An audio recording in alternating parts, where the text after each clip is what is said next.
Welcome to another episode of Discovering New Horizons for America. I'm Dr. Jim Polakof, and as my listeners know, each podcast is designed to enhance your health, well-being, and at times stimulate your interest in the welfare of others. If, by the way, you plan to spend any time outdoors this summer, you'll definitely want to hear this episode.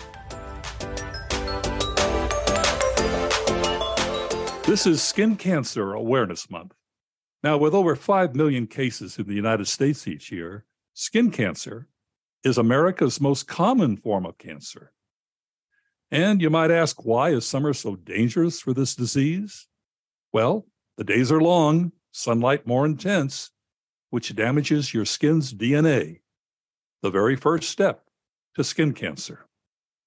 Let's talk to a leading expert so we can discover solutions as well as address other skin problems that we experience on a daily basis.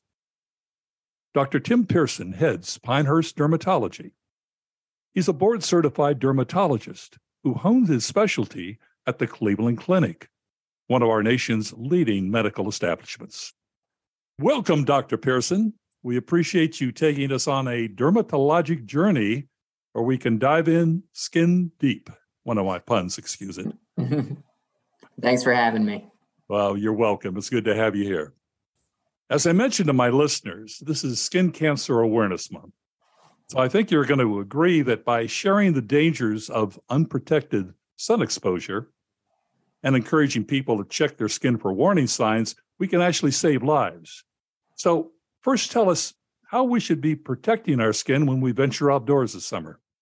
So sun protection, which I just kind of lump together as a broad spectrum sunscreen, broad spectrum meaning it covers and blocks. Most of them are broad spectrum, fortunately nowadays, but it blocks both UVA and UVB of the spectrum of the sunlight. The most harmful of the rays. Fortunately, one of the most harmful, UVC, gets filtered in our atmosphere, so we don't have to worry too much about that one. But UVA and UVB both play a role in sun damage and photoaging. So looking for a broad spectrum sunscreen, one that is in the range of SPF 30 to 50 is usually what I recommend, with reapplication of at least about an ounce to an ounce and a half every 2 to 3 hours when you're in the sun directly, but also using some of the sun protective clothing that is marketed and made nowadays. And those come in a variety of makes, from name branded ones to ones you'll find at some of the sporting goods stores that are in the fishing and outdoor aisles, golf wear. But they have what are called UPF, and usually it's UPF 50. Combining those two methods will keep your skin in pretty good working order as far as preventing sunburn and long-term sun damage. Well, a popular question might be, which is better, the skin lotion, shall we say, or the sunscreen that you rub on or spray on? So I'm personally okay with either or. My biggest thing is that you will use something. If you are a person that will only use spray-on sunscreen, the biggest thing is spraying it on the skin and then following it up with rubbing it in to ensure that all areas are covered. I know that some people are concerned that if they put too much on, a higher SPF, so to speak, it's going to somewhat not give them that skin glow that they like to have. Is there really any difference between 35 and 50, for example? So there's minimal. They've done some studies, and about SPF 30 filters out about 97% of the harmful rays from the sun. With increasing SPFs, you get longer amounts of time that you can be covered with the sun protective factors. That being said, I don't want to say diminishing returns. It's just you're going to 50 to filter out only a fraction more of that 3% of the sun's rays that aren't being covered by the 30. So I like the 30 to 50. Some people really go above and beyond and use like the SPF 100s and things, and that's all well and good. That's certainly advisable for some and safe. but it's not necessary that you go quite that high. So 30 to 50 is fine. Yeah, and reapplication is the real key. We're really looking at about every 2 hours, and that's where I think people kind of start to forget. Exactly. You go out to a ball game or whatever you might be doing, and pretty soon 2 or 3 hours pass, and you don't reapply, and now you're starting to have a lesser effect, correct? Correct. Yeah, okay. So how do we tell if we have some type of a skin cancer? We look at our arms or our faces. How do we tell, oh my God, that might be a skin cancer. I better see my dermatologist.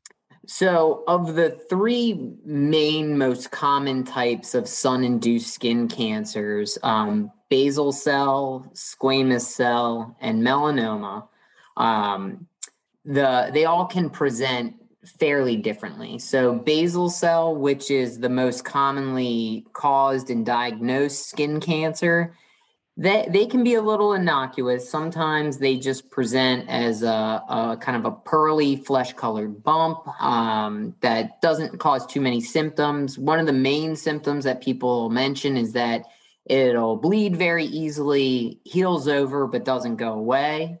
So that's something to look for in that case. Squamous cells present a little differently. They're a little more inflamed. Sometimes painful. People often think they may have been bitten by a bug or have developed some sort of infection because of how rapidly they can present. So that's in the case of squamous cells. And they don't go away, correct? I mean, that's one of the other signs. They pretty much stay put. Yep. And then melanomas, we in the dermatology community have always kind of educated our patients on the A, B, C, D, and E's of moles, what to look for.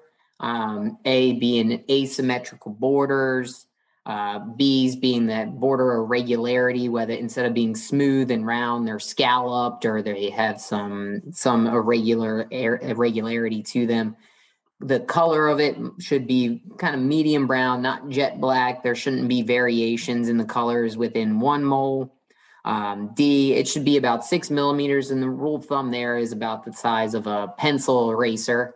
And then E, is it evolving? Is it changing in some manner? Is it bleeding? And those are guidelines. Not every healthy mole follows all of those guidelines, but if it hits enough of those boxes, then the patient, your listeners, should maybe at least use that as a reason to go see their dermatologist. Not that that mole is in fact bad, but they should at least get somebody's opinion to say yes or no, essentially. Is it more likely that you may have one of these that you've mentioned, the squamous or the basal, or even the melanoma, as you age? Is it more prevalent at that point? Yeah, so a lot of these are from cumulative sun exposure over time. And once you've accrued enough sun damage, then that's when you can really start seeing them pop up. So majority of them are seen in adults and in aging adults, but it's not to say that we haven't seen some unfortunate cases of them present in younger people in their later 20s and 30s. And even down into their pediatric population. So just keep your eyes wide open. I'm familiar with squamous cell and basal cell, where you can remove them actually in your office, I believe. But when you get to thinking something like the serious melanoma, I'm assuming that's when you get into something like Mohs surgery. Am I right? So Mohs surgery is very typically done, and it's more often actually done for basal cells and squamous cells, dependent upon tumor characteristics, tumor location. Oftentimes head and neck is an area where it's performed. Melanoma, it's all dependent. There are a number of Mohs surgeons who are using the Mohs technique for treating melanomas nowadays, where it was less common maybe 5-10 years ago. But they are using that certainly for some of the sensitive areas on the head and neck. All right. Well, what about moving to a very specific thing that more and more people seem to be coming up with, sores on your lips? I know that could be caused by many things, but could they be cancerous? Is that something people need to check out? Yes. So actinic colitis, which is the diagnosis of precancerous change on the lower lip, most commonly, it presents as kind of a constantly chapped or scaly lower lip that even with multiple chapsticks, Vaseline, whatever you like to use, it doesn't improve. That's a sign of precancerous change. And then at times people can develop sores or painful lumps, bumps on the lower lip, which is more common with skin cancer, essentially. So why don't we move to some of your more common daily types of skin problems? As I understand, the four most common, correct me if I'm wrong, are acne, dermatitis, psoriasis, and rosacea. Can you talk about those? Sure. Those are very common diagnoses that we see here in the office and in the dermatologic world. I guess starting off, dermatitis, which is kind of a wastebasket term. The dermatitis means inflammation of the skin, often manifests as erythematous, or which means red, inflamed patches and plaques of the skin. There's a variety of reasons, whether it be allergic to something you're using, which is called allergic contact dermatitis, eczema or atopic dermatitis, which is kind of the classic eczema that people think about that starts within childhood and progresses throughout life. Sometimes it clears, other times it doesn't. And then there are common things just like random eczema is an inflamed skin that can pop up in anyone just acutely and then resolve quickly. So I guess the next one is, you said acne. Acne, Acne, yes. Common adolescent and pediatric problem. Though we have a handful of adults who are young at heart and still get acne. Variety of treatments. I like that term, young at heart. That's a nice way to put it. Variety of treatments, everything from topicals, creams, lotions, washes, to Accutane, which was formerly Accutane, or isotretinoin, which is our most aggressive form of therapy for it, a pill that we use for several months to clear the acne. But acne is tough. It can be a lifelong problem for some. The rosacea is similar, an acne-like eruption on typically the face, nose, cheeks, chin, forehead are the hot spots for it. Managed the fairly similar way with a variety of topicals and sometimes some oral medications, whether they be low-dose antibiotics. At times, we can use isotretinoin, but it's a little less common here in the States than, say, in Europe. And then lastly, psoriasis, which chronic skin condition typically presents late adolescence, early adulthood, with a second peak being in the middle years, 40s, 50s, it can present. Is that normally on the head surface that you find psoriasis, or all over the body? Scalp psoriasis is very common. Kind of the hot spots for psoriasis are knees, elbows, scalp, belly button. Those are the classic ones we see, but it can pop up anywhere in the folds of the skin as well. See your dermatologist, and you're probably, in most cases, going to prescribe something, correct? Yes. There's a variety. Fortunately, these days we have a new number of therapies for really every one of those diagnoses listed. So many people are concerned, particularly as we get more, shall we say, self-reflective as far as cosmetic appearance goes. What about age spots on the face, or keloid scars that could be on the cheeks or shoulders or chest? How do you, number one, how do you really identify that's what it is, as opposed to a skin cancer that you've mentioned before? And then what kind of treatment is available for them? Clinically, they can present differently. Age spots, at times, it can be a little difficult to tell, what is a benign age spot versus what is maybe a superficial malignancy. If there's any question, frequently clinicians will perform a small biopsy to ensure that that's all it is. Clinically speaking, they do have a little bit of a different appearance, and some of that is just trusting your dermatologist that they've seen enough normal to realize abnormal. treatment for that, the cosmetic treatments for them, you can use topical retinoids combined with obviously photo protection, again, for the age spots, paramount, bleaching creams, chemical peels, all the way up to really intense light-based or energy-based treatments, which are lasers to either take out the pigment or just resurface the skin entirely. And that all depends upon the provider you see and what they have available to them. Keloids are clinically pretty, I won't say obvious, but they have a very typical look of them, whether they pop up within a scar or they can develop sporadically or spontaneously. And they have a crab-like look appearance to them, where they spread out at the borders with kind of a dumbbell shape in a sense. Those are treated largely with intralesional or intrakeloid steroid injections, where people typically start for a few rounds of injections to try to soften them up and flatten them out and make them less symptomatic. At times they can be itchy or painful. At times they'll inject a chemotherapy medicine called fluorouracil into the body of the keloid to see if that'll calm it down. But they can be a bear, and it's not uncommon that surgically they're removed. But if you have them removed surgically, you really want to go to someone who has history of removing them as non-traumatically as possible, because the last thing you want to do is incite another keloid from removing a keloid. That makes a lot of sense. The newest treatment within the past several years is actually working in conjunction with our radiation doctors or radiation oncologists to shortly after the surgery radiate the area with some superficial radiation to try to prevent recurrence. So what about probably one of the most common problems of all? People complain about itchy skin. Is there such a thing as itchy skin?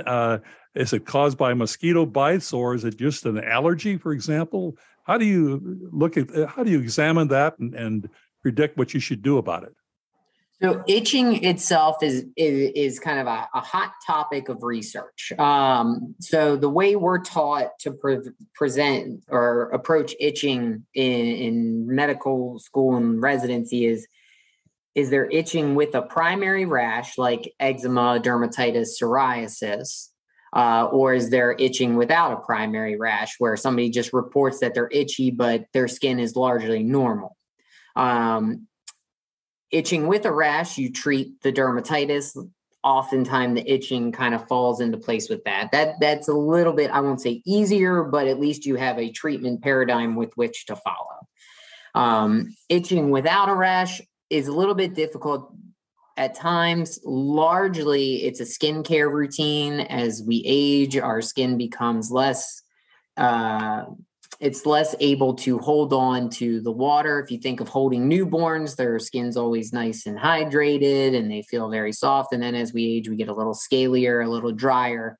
And dry skin can be the main cause of itching as we age. So does that mean we should be drinking more water? Internal hydration is not necessarily the issue. I never fight people on it, but really the biggest thing is skincare. So it's shorter, cooler showers, which in the winter no one likes to hear, but not turning up the dial all the way to hot and standing under for a long time. You go about, you wash with a mild soap, something that's non-fragrance, non-antibacterial, and you wash the folds of the skin, the backside, the genitals. Unless you're visibly dirty, you don't have to really do the remainder. You just, those areas are the areas you focus on. You step out, pat dry, and then cover head to toe with a good thick moisturizer. You sort of agree with Ashton Kutcher that you don't need to shower hardly at all? I don't necessarily say at all, but limited, I guess. So, but yeah, so that's our general routine is, moisturizer is paramount to try to helping repair that skin barrier that becomes a little bit porous or not quite up to snuff as we grow up. At times we ask about, are there any concerning signs to suggest that maybe lab work should be in order, or a discussion with the primary care to make sure there's no internal systemic cause to the itching, things, kidney disease, liver disease, sometimes anemias can present with itching as a primary complaint. And then you have to work through, do some lab work.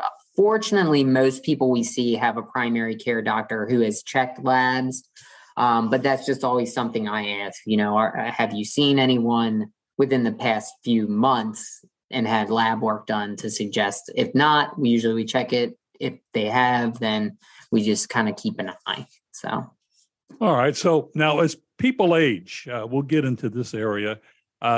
I've noticed some people develop these ugly brown or black spots on their body. I think they're part of the keratosis family, if I'm right.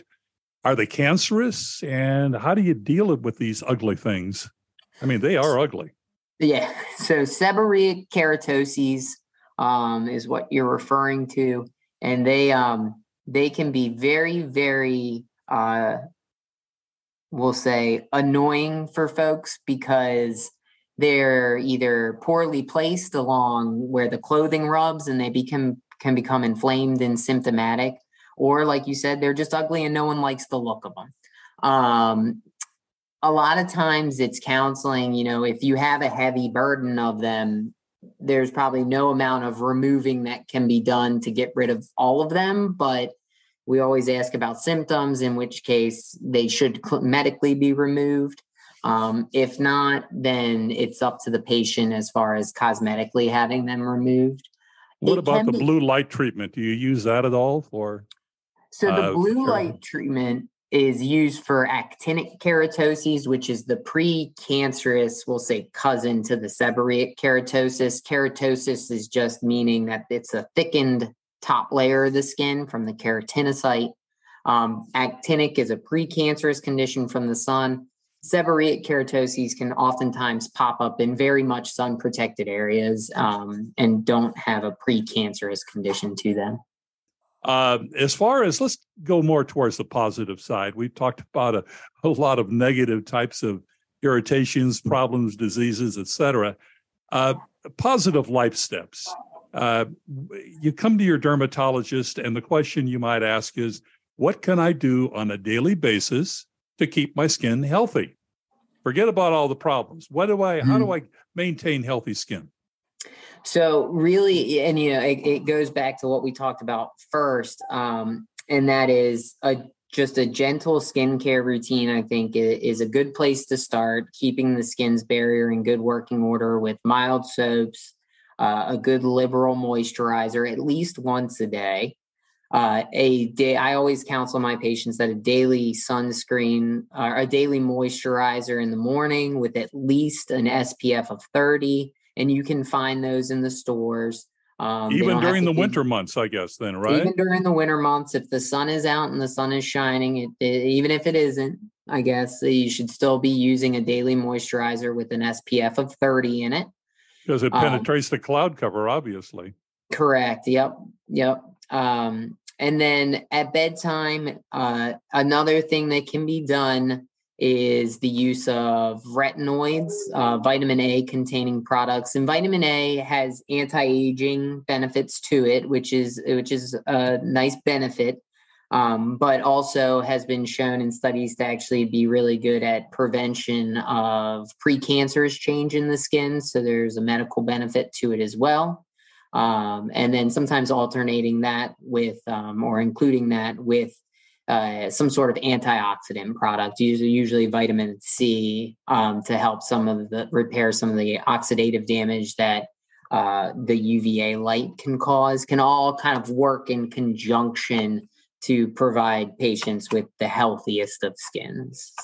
So what about diet? What you eat or don't eat, can that affect your skin health? There's been varying evidence for different conditions as far as dietary influence on it. For acne in particular, there's some suggestions that lowering dairy products can be somewhat helpful. there was a study that of people who avidly drank milk, that actually skim milk drinkers had worse acne for some reason. They thought maybe it had something to do with the processing of the milk. Of skim milk, you're saying now, Yeah, right? yes, but not for whatever reason it was skim milk. But so sometimes people will try that. There for our folks with psoriasis, not necessarily a certain diet, so to speak, but we know that trying to maintain a healthy weight and a healthy lifestyle with abstaining from heavy alcohol use and smoking can help. It helps with the treatment of psoriasis, so to speak. We know that folks who are of larger BMIs and psoriasis, not only does their psoriasis be more severe, but it can also be more difficult to treat. Well, that's interesting. So obesity could be a factor in skin problems, correct? Correct. Yep, correct. Interesting. Now, what about that word stress? Can stress really affect the condition of your skin? So I do think that we know that stress has a variety of physiologic responses on the body, from cortisol levels going up, which is a hormone in our body. So to think that it doesn't play a role in skin disease, at first, maybe when I came out of residency, I thought it was less likely, but I've talked to enough patients who have told me just anecdotally that when they get stressed, their eczema flares, or when they get stressed, their psoriasis flares. But there are certain well-documented diagnoses that we know that emotional stress, health stress can cause on the body. There's a hair loss called telogen effluvium, which we saw for very long times. And then kind of the most buzz recently about it was in the setting of COVID or coronavirus. All that stress on the body led to months later, people shedding hair abnormally. We know that when people get sick and ill and hospitalized, things like psoriasis can flare. So do I necessarily think that stress is the main driver? Not necessarily, but if you're already someone who has a propensity to get eczema or get psoriasis, it may be a little in those times when you're stressed out. I think that certainly that can lead to a flaring of a pre-existing condition. So.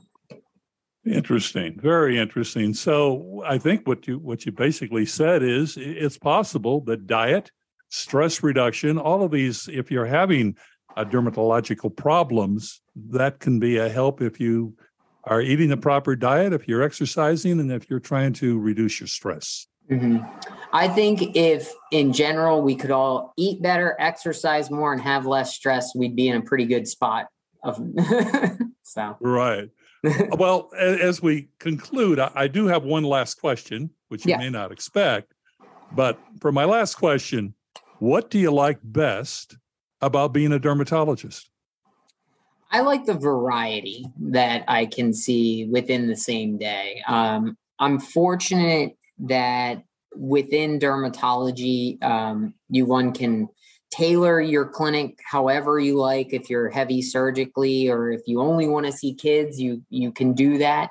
I'm general medical and surgical dermatology, so there are days where I'll see kids as young as 2 years old to people as old as 100 years old. And, everyone's different, and it's just no patient's exactly the same. No day is exactly the same.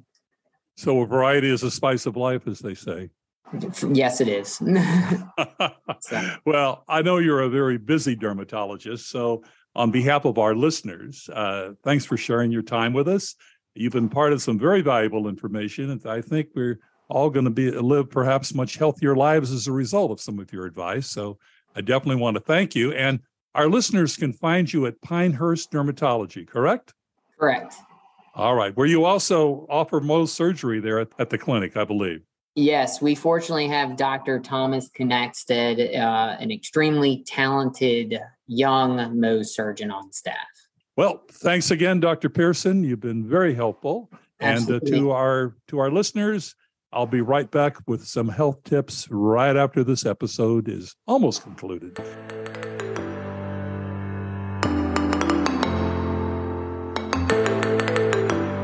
This is Faith Michelle, Associate Producer of Discovering New Horizons for America.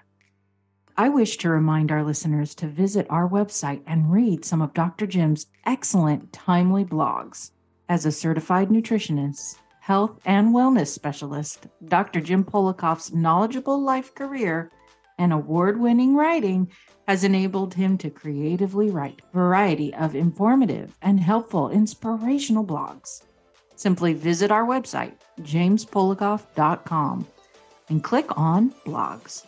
Again, that's jamespolakof.com. James, Polakof.com.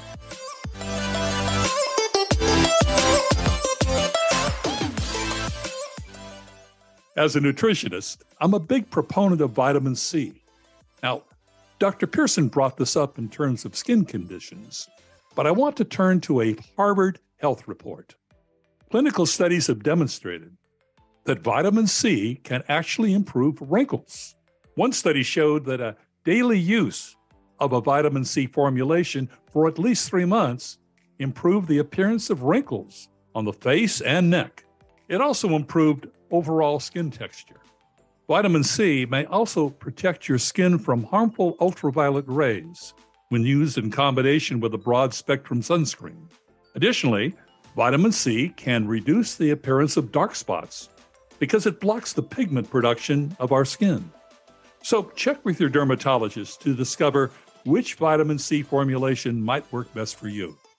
This is Dr. Jim Polakof, and please join me again for another weekly episode of Discovering New Horizons for America.